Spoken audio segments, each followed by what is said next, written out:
मेघा सिंह और आप देख रहे हैं SPN 9 न्यूज। बिहार में कैबिनेट विस्तार हो चुका है, लेकिन राजनीति अभी भी नहीं थम रही है। देखा जा रहा है कि कैबिनेट विस्तार में हर किसी को मंत्री पद मिल चुका है, लेकिन अब मंत्री पद किसके पाले में कितना गया है, इसे लेकर भी राजनीति हो रही है। क्योंकि यहाँ पर अगर विधायकों की संख्या बल की बात की जाए तो अभी बिहार में सबसे ज्यादा जो है RJD पार्टी के पास है, और ऐसे में मंत्री पद भी सबसे ज्यादा उनके खेमे में गए हैं। लेकिन यहाँ कांग्रेस पार्टी इस बात से तिलमिलाई हुई है, क्योंकि कांग्रेस पार्टी 4 मंत्री पद की डिमांड कर रही थी, लेकिन आज मंत्रिमंडल विस्तार हुआ है और कांग्रेस को सिर्फ और सिर्फ 2 मंत्री पद मिले हैं। और ऐसे में कांग्रेस पार्टी कहीं ना कहीं इस चीज से नाखुश है और इस पर अब लगातार कई सारे सवाल भी खड़े हो रहे हैं। लेकिन सवाल ये है कि महागठबंधन सरकार तो बन गई है, लेकिन ये सरकार अब कितने समय तक चलेगी? क्योंकि कैबिनेट विस्तार से पहले ही कांग्रेस पार्टी की नाराजगी बार बार निकलकर सामने आ रही थी, और अब जब 2 मंत्रालय मिले हैं 4 के बजाय, तो क्या इसके बाद कांग्रेस पार्टी अलग हो जाएगी? इनकी जो नाराजगी है वो खुले तौर पर निकलकर सामने आएगी। चलिए इन तमाम मुद्दों पर आज हम चर्चा करेंगे, और चर्चा के लिए हमारे साथ मौजूद है अबरार। सबसे पहले तो आपका बहुत बहुत स्वागत है। अबरार, जिस तरह से देखा जा रहा है कि बिहार की राजनीति में एक तो सबसे पहले बहुत ज्यादा सियासी उठापटक हुई, बीजेपी सत्ता से बाहर हो गई, और जब महागठबंधन की सरकार बनी है तो सबको लगा अब सब कुछ ठीक है, लेकिन कहीं ना कहीं कांग्रेस इस पूरे महागठबंधन की सरकार में कुछ न कुछ खटपट लाते हुए नजर आ रही है। तो क्या लगता है कि ये महागठबंधन की सरकार, पहले तो ये बताइए कितने समय तक आपके हिसाब से चल सकती है? क्योंकि महाराष्ट्र में देखा गया था कि यही कयास लगाए जा रहे थे कि जल्द ही गिरेगी। यहाँ पर 6 महीने के अंदर दावा ठोका था विपक्षों ने कि जल्द ही जो है 6 महीनों के अंदर महाराष्ट्र में सियासत वो फिर से भूचाल आएगा और सरकार गिर जाएगी। तो क्या बिहार में भी वही सियासी भूचाल आ सकता है? और बीजेपी के जाने के बाद अब क्या कांग्रेस वो यहाँ पर कहे तो वजह बनेगी इस सियासी भूचाल के पूरे?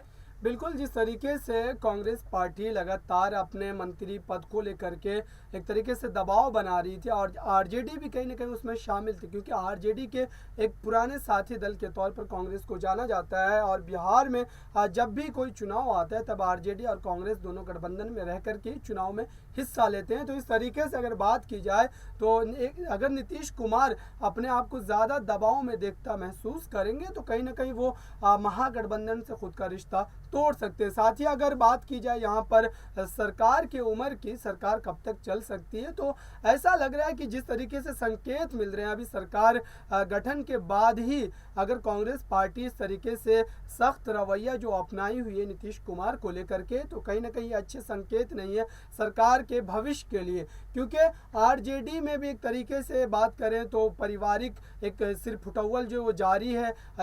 लगातार तेज प्रताप यादव जिस तरीके से बयान देते हैं तेजस्वी यादव के उप मुख्यमंत्री पद को लेकर के, तो ऐसे में ये एक तरीके से बैलेंस बनाने की जो स्थिति है कहीं ना कहीं नीतीश कुमार पर है। लेकिन नीतीश कुमार ऐसे नेताओं में शुमार किए जाते हैं कि अगर उन पर दबाव बनता दिखता है तो फिर वो उस गठबंधन से खुद को अलग कर लेते हैं, और उन्होंने ऐसा फैसला कई बार लिया भी है। 2015 में भी आरजेडी के साथ सरकार बनाने के बाद जब 2017 में तेजस्वी यादव पे एक आरोप लगा भ्रष्टाचार का, उसके बाद उन्होंने खुद को उस गठबंधन से अलग कर लिया था और एनडीए के साथ जा करके उन्होंने सरकार बना ली थी। तो कहीं ना कहीं ये देखा जा रहा है कि सरकार जो है कहीं ना कहीं डमाडोल की स्थिति में है, और ऐसे में अगर बिल्कुल तालमेल के साथ ये सरकार नहीं चलाई जाती है तो कहीं ना कहीं इसमें विपक्ष जो है खास करके भारतीय जनता पार्टी वो कहीं ना कहीं सेंधमारी कर सकता है विधायकों को अपने पाले में साधने के लिए। जी बिल्कुल, एक तरफ जहां सेंधमारी की फिक्र सता रही है महागठबंधन सरकार को, तो वहीं दूसरी तरफ नाराजगी भी साफ तौर पर झलक रही है कांग्रेस पार्टी की।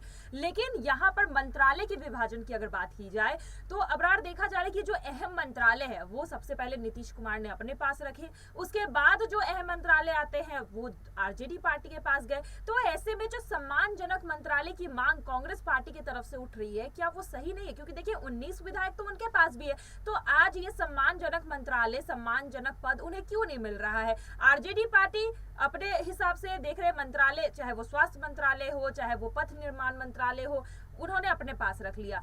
नीतीश कुमार की बात करें तो गृह मंत्रालय, वित्त मंत्रालय उन्होंने अपने पास रख लिया, साथ में सीएम की कुर्सी भी है, आरजेडी के पास डिप्टी सीएम की कुर्सी है। तो ऐसे में अगर अहम मंत्रालय की मांग यहाँ पर कांग्रेस पार्टी कर रही है तो उसमें क्या गलत बात है, और साथ ही यहाँ पर इस अहम मंत्रालय को लेकर इतना सोचा क्यों जा रहा है? क्योंकि देखिए, अगर यहाँ पर गठबंधन तोड़ने की बात थी एनडीए से, तो सबसे पहले तो सोनिया गांधी आई थी। नीतीश कुमार ने तो सोनिया गांधी को ही सबसे पहले फोन कर इस पूरे गठबंधन का आइडिया दिया था। तो फिर अब पूरे गठबंधन के बाद जब सब कुछ हो गया है तो ये दरार क्यों आ रही, क्यों सहमति नहीं बन पा रही है? देखिए, जहाँ तक कांग्रेस पार्टी की इस मांग की बात है तो कांग्रेस पार्टी की स्थिति बिहार में क्या है वो नीतीश कुमार बेहतर ढंग से जानते हैं, क्योंकि पिछली बार का जो विधानसभा चुनाव हुआ है बिहार में, उसमें कांग्रेस पार्टी को महागठबंधन ने जितनी सीटें दी थी, लगभग 70 के करीब उनको सीटें मिली थी लड़ने के लिए, और उस पर मात्र उन्होंने 19 सीटों पर जीत दर्ज की है। तो कहीं ना कहीं ये आंकड़ा जो ये दर्शा रहा है कि कांग्रेस पार्टी की स्थिति बिहार में खराब है। भले ही उन्होंने गठबंधन में रहते हुए इतनी सीटों पर दर्ज की है जीत, लेकिन आने वाले भविष्य को देख करके नीतीश कुमार कहीं ना कहीं ये रणनीति बना रहे हैं 2024 का। अगर यहाँ पे जिक्र करूँ मैं यहाँ तो कि आरजेडी और जेडीयू मिल करके कोई बड़ा खेल कर सकती है। कांग्रेस पार्टी को साथ में रहना ही होगा, क्योंकि कांग्रेस पार्टी के लिए कोई विकल्प ही नहीं बच जाता है। वो या तो आरजेडी के साथ रहेंगे, और अगर अलग चुनाव लड़ने की बात तो फिर कांग्रेस पार्टी का एक तरीके से बिहार से दहन हो जाएगा, कांग्रेस पार्टी खत्म हो जाएगी बिहार से। तो नीतीश कुमार इन सारी बातों को अच्छे तरीके से जानते हैं। हालांकि उनके पास विधायक है इस संख्या में कि उनको 3 से 4 मंत्रालय मिल जाना चाहिए, लेकिन आरजेडी का जिस तरीके से दबाव है नीतीश कुमार पर, और ख़ास तौर से अगर आरजेडी अपने हाथ पीछे खींच लेती है तो कहीं ना कहीं नीतीश कुमार की सरकार गिर जाएगी, क्योंकि सबसे बड़े दल के तौर पर आरजेडी है, और आरजेडी ने इतने ज़्यादा विधायकों के बाद भी डिप्टी सीएम के पद पर संतोष कर लिया है। तो कहीं ना कहीं नीतीश कुमार इस बात को बखूबी समझ रहे हैं कि आरजेडी का साथ बेहद ज़रूरी है बजाय के कांग्रेस का। जी बिल्कुल, यहाँ पर अगर कांग्रेस पार्टी गठबंधन तोड़ती भी है तो ज्यादा फर्क नहीं पड़ेगा, बहुमत की सरकार फिर भी यहाँ पर नीतीश कुमार के पास रहेगी, और यही वजह है कहीं ना कहीं आज जो मांगे हैं कांग्रेस पार्टी की उसे नजरअंदाज किया जा रहा है। लेकिन बिहार की सत्ता में कांग्रेस पार्टी की एंट्री हो चुकी है, और कहीं ना कहीं अपनी सत्ता को बचाने के लिए कांग्रेस पार्टी अब इस पूरे समझौते पर हामी भर रही है। लेकिन यहाँ पर देखा जा रहा है कि नीतीश कुमार को अपना नेता अभी भी नहीं मान रही है कांग्रेस पार्टी। बिहार में गठबंधन की सरकार है, लेकिन यहाँ पर कांग्रेस पार्टी के नेताओं का कहना है कि हमारे तो बस एक ही नेता है, राहुल गांधी। तो क्या ये बगावती सुर की तरफ इशारे दे रहे हैं? क्योंकि सोनिया गांधी जो अगर बात की जाए तो वो नीतीश कुमार के साथ पूरी तरह से यहाँ पर समर्थन में है, लेकिन उनके विधायकों के बोल तो कुछ और ही नजर आ रहे हैं। उनके विधायक तो नीतीश कुमार को नकारते हुए नजर आ रहे हैं। तो क्या ये भी एक दिक्कत हो सकती है आने वाले समय में, क्योंकि वो उन्हें अपना नेता ही नहीं मानते हैं? बिल्कुल, नीतीश कुमार को लेकर के जो रवैया कांग्रेस पार्टी का कहीं ना कहीं सरकार के खिलाफ है, और सरकार को ऐसी स्थिति में बेहतर ढंग से चला पाना बहुत मुश्किल होगा, क्योंकि विपक्ष को एक बड़ा मौका मिलता है। अगर इस तरीके से खिलाफ वर्जी वाली बयानबाजी जो है, सरकार में जो विधायक है, सरकार में जो लोग शामिल है, अगर उनके द्वारा इस तरीके के बयान जो है वो मीडिया के जरिए बाहर आते हैं तो कहीं ना कहीं विपक्ष जो है हमलावर होता है सरकारों पर। जी बिल्कुल, इसका पूरा फायदा कहीं ना कहीं विपक्ष यानी कि बीजेपी उठा सकती है, क्योंकि देखा जा रहा है कांग्रेस पार्टी कहीं ना कहीं इस गठबंधन के बाद जो कैबिनेट विस्तार हुआ है उससे खुश नहीं है। जिस तरह से मंत्रालयों का यहाँ पर विभाजन हुआ है उससे खुश नहीं है, और ऐसे में क्या सोनिया गांधी खुद अब बिहार की राजनीति में हस्तक्षेप कर सकती है और नीतीश कुमार के खिलाफ कुछ आवाज, कुछ एक्शन उठा सकती है। लेकिन फिलहाल देखा जा रहा है कि कांग्रेस पार्टी ये 2 मंत्रालय लेकर खामोश है, लेकिन मांग अभी भी सम्मानजनक स्थान की हो रही है महागठबंधन की सरकार में। चलिए अब देखना यही होगा कि आने वाले समय में क्या कांग्रेस पार्टी की मांग नीतीश कुमार पूरी करते हैं, या फिर सोनिया गांधी इस महागठबंधन सरकार में कोई अहम फैसले लेते हुए नजर आएगी। आज के लिए बस इतना ही। आगे की खबरों के लिए देखते रहिए SPN9 न्यूज। धन्यवाद।